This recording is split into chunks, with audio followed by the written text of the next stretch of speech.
All right, welcome back to another lesson for Math 7. We're almost done, lesson 118. I know, I'm super excited. I don't have to be recording videos anymore. Yes, praise the Lord Jesus. All right, so today we're going to do something that we told you that you can't do. And by the way, we're going to actually show you a little bit more obviously why it can't be done, okay? And so we're going to talk about division by zero. This is lesson 118, so division by zero. So yeah, and one of the reasons we have to start talking about this is because we introduced this year the concept of polynomials. And in polynomials, you will see that sometimes they're going to have variables both in the numerator and the denominator of a fraction. That's called a rational expression, but you don't have to know what the name is, all right? So in this new quote-unquote fraction, we will have variables on the numerator and the denominator. And you have to be really careful about the ones in the denominator for a certain reason. And we'll be discussing that this lesson. So let's actually get into the lesson. All right, so your book starts with this, 2x over x. All right, so that's a polynomial, right? That actually is considered to be a monomial, but you have to be careful about what's happening here. Because the reason is, what value is x? Sorry. You know how this thing, when you erase, like takes out little things right there? I erased the board not very long ago, and so there's still particles in the air.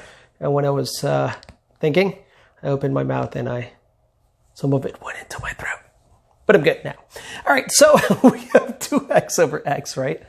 And so the way to think about this, okay, is to know that x could be any number you want, right? It could be any number you want. However, what happens if I say, okay, I want x to be 0? Then you have to be careful, because can we divide by 0?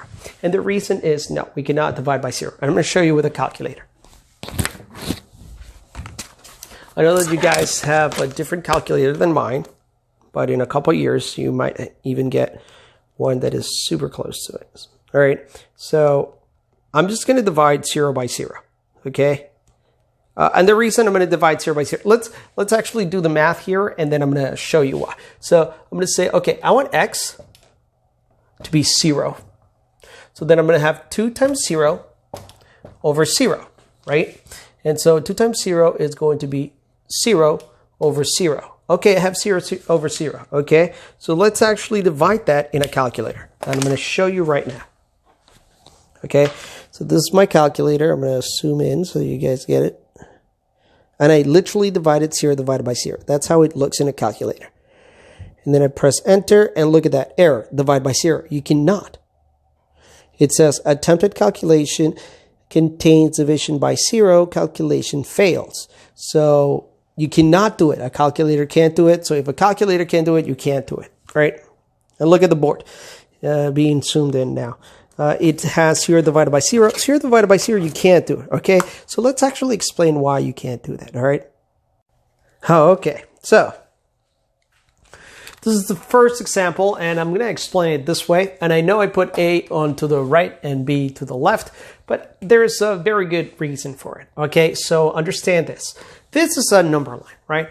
And the numbers closest to 0, whole numbers closest to 0 would be 1, okay? The closest integer other than 1 that would be closer to 0 is -1, right? Everybody would agree that if you drew a number line, the 1 is really close to 0 and the -1 is close to the 0 as well. Now, what is closer than that? Well, what about 0.1? Well, 0.1 would actually be even closer to 0, right? And what about here? 0.1 would be even closer. And I know they're not to scale, but just use your imagination. -0.1, by the way. So then we go, okay, but then what is closer than 0.1? Oh, what about 0.01 and -0.01? Yes, they're even closer. So what happens is that we're going to do something. We're going to have an example in here in which we're going to get closer to the 0, as close to the 0 as possible from the right, and as close as possible to the 0 from the left. All right. And so these are the numbers in the left and these are the numbers in the right. Okay. So how are we going to try to do that? We're going to get a very easy number like 10, easy number, and we're going to divide it by what numbers? By 1, 0.1, and 0.01. Okay. And then I'm going to get the same number 10 and I'm going to divide it by -1, -0.1, and -0.01. So you see, I'm trying to approach it from the right and from the left and see what happens. So if I approach it from the right, from the positive is the easiest. And this is actually really easy because what is 10 divided by 1? 10 divided by 1 is 10. Wow, it's crazy. Then we have 10 divided by 0.1. Well, 10 divided by 0.1 cannot be divided because it's a decimal. However, how do you divide by a decimal? You move the decimal one place. So because you moved it here, you would move it here. And it become 100 over 1. So this is 100. Crazy. And right here, we're going to use the same trick. We're going to use it. You're going to move the decimal 2 times. And here you move the decimal 2 times. And then it's going to be 1,000. Look at that. 10, 100, and 1,000. That's it, right? Okay. So in here, I was 10 away. In here, I was 100 away. And in here, I was 1,000 away if I'm using 10. Oh, okay. Now let's look at this side. And here I have 10 divided by -1 would be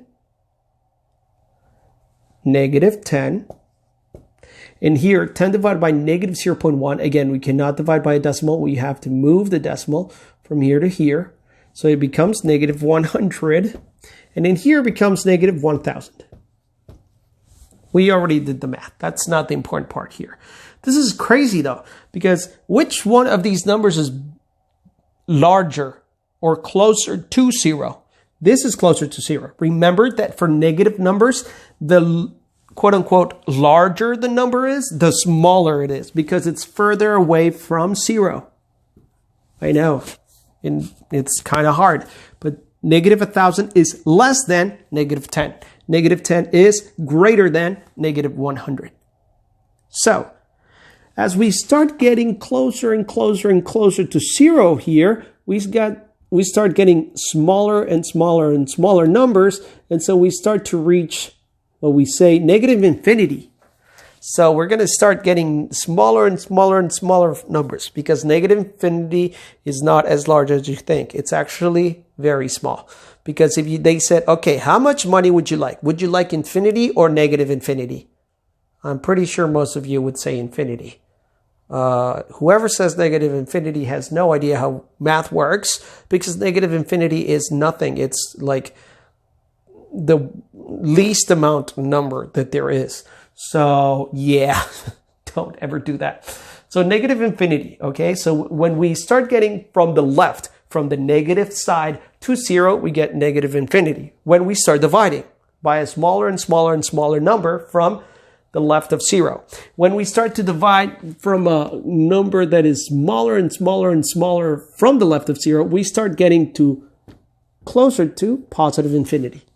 That is one of the reasons you cannot divide by 0, because it makes no sense. How is it that from the right, as we start getting closer and closer to 0, it is positive infinity, but as we start getting closer and closer to 0 from the left, it's negative infinity. These numbers are as far apart as anything could be. As heaven from damnation and hell. That's how different they are. And that's why you have to be really... And I'm talking about like the third heaven here. Is it 3 or is it 7? Now I have to go look it up.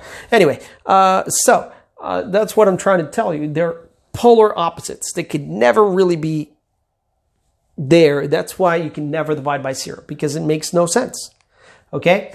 Now, that's example 1. Let's actually move to example 2, which is way easier than this. All right. In here, we're talking about facts and number families. So 2 times 3 is 6. Hopefully everybody knows that. 6 divided by 3 is 2, right? That's pretty... 6 divided by 2 is not 0. It's 3. You see, I was just making sure you guys were paying attention. 6 divided by 2 is 3. right? And so that's something that everybody knows. So they're trying to tell you, okay, from this multiplication, we then got two divisions that make sure that this is true. So everything works because it's true. But what if I use that with 0? 2 times 0 equals 0. What is 0 divided by 2? Well, 0 divided by 2 is 0. Okay? That makes sense. Because how many times can I fit 2 into 0? 0 times. Oh, okay, because 2 times 0 is 0. That's fine. This is why it doesn't make sense here. Is 0, how many times do I fit 0 into 2? That makes no sense because 0 has no value. 0 is neutral. 0 is nothing. So how many times do I have to multiply 0 by any number to get 2? This does not exist. D&E means does not exist. This does not exist. This is not a fact. It makes no sense because that's what happens. And so we have to say that 2 divided by 0 does not exist, or 0 divided by 0 is also one that does not exist. Okay, so those two do not exist, but 0 divided by 2 is 0. So that's an important one. Now, in here, I'm going to stop for a second and give you your bonus. Yay! So I have a list right there in which I can just look.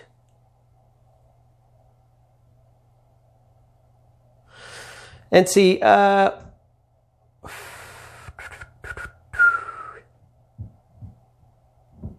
I'm going to do this. Okay, so for those of you who are going to comment down below on YouTube, 5 first people, I want you to comment your favorite movie. Okay, not TV show, not anything else, but movie. What's your favorite movie?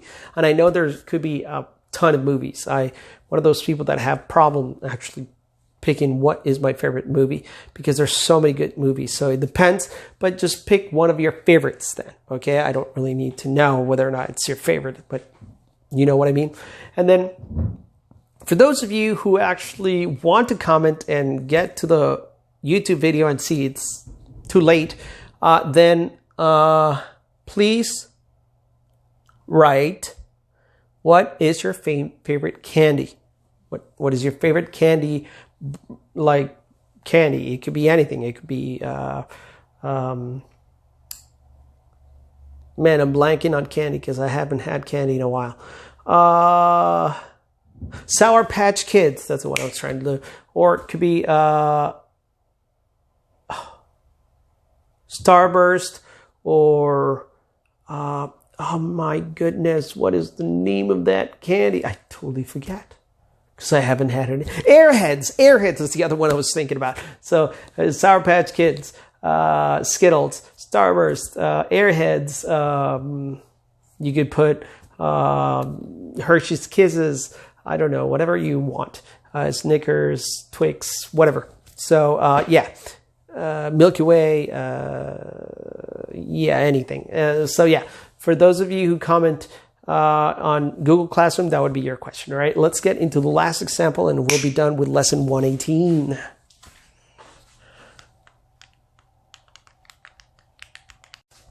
Okay, so for this last example, I know this looks kind of hard.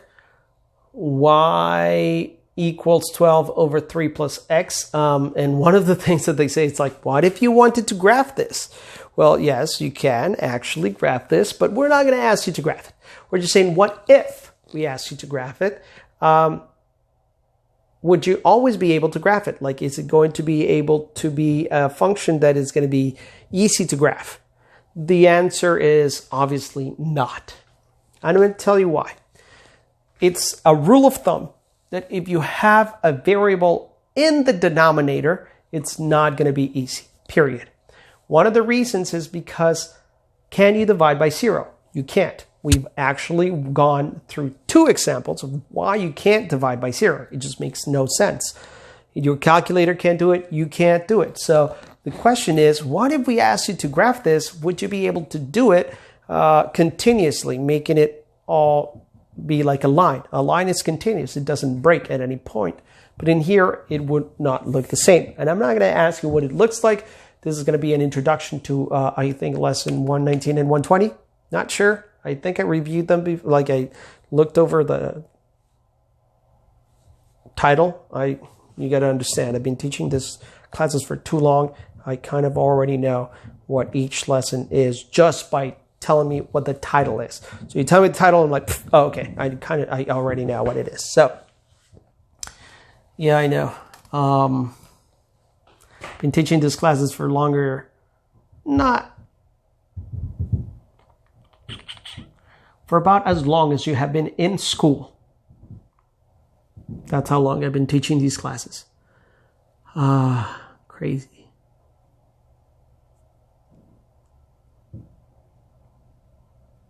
In fact, I believe for those of you that were here, that have been in school since kindergarten, that I started when you guys started in kindergarten. Yep, that seems about right. How time flies. Anyway, let's get back to the lesson. So, if you're able to graph it, what would it look like? No, that's not the question. What would happen if we put a 0 here?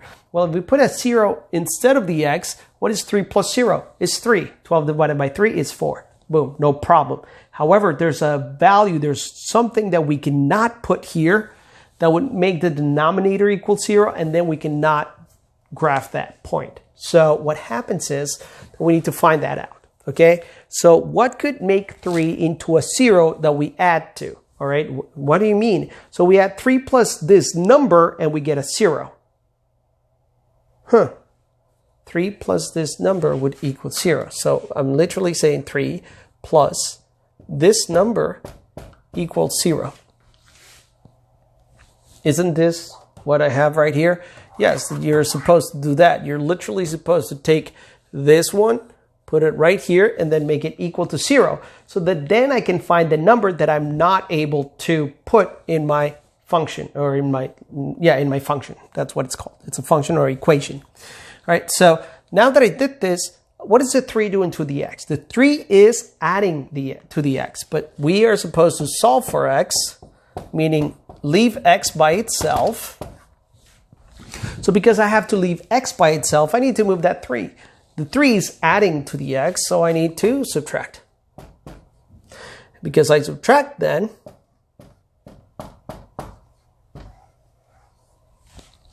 x becomes -3. Okay, so what is 3 plus -3? Well, positive and negative is negative. 3 minus 3 is 0. Look at that. I cannot have a 0 there. So the answer would be -3. So that's what they were trying to tell you, or trying to ask you, literally. What value can't I put there? And their answer is to get the denominator, put it aside, say, okay, it will be equal to 0. Solve for x. You get that number. That number is the one you cannot use. The number I cannot use is -3. Okay, so hopefully this wasn't too hard. I will see you guys in the next one. 2 more lessons to go. Let's go!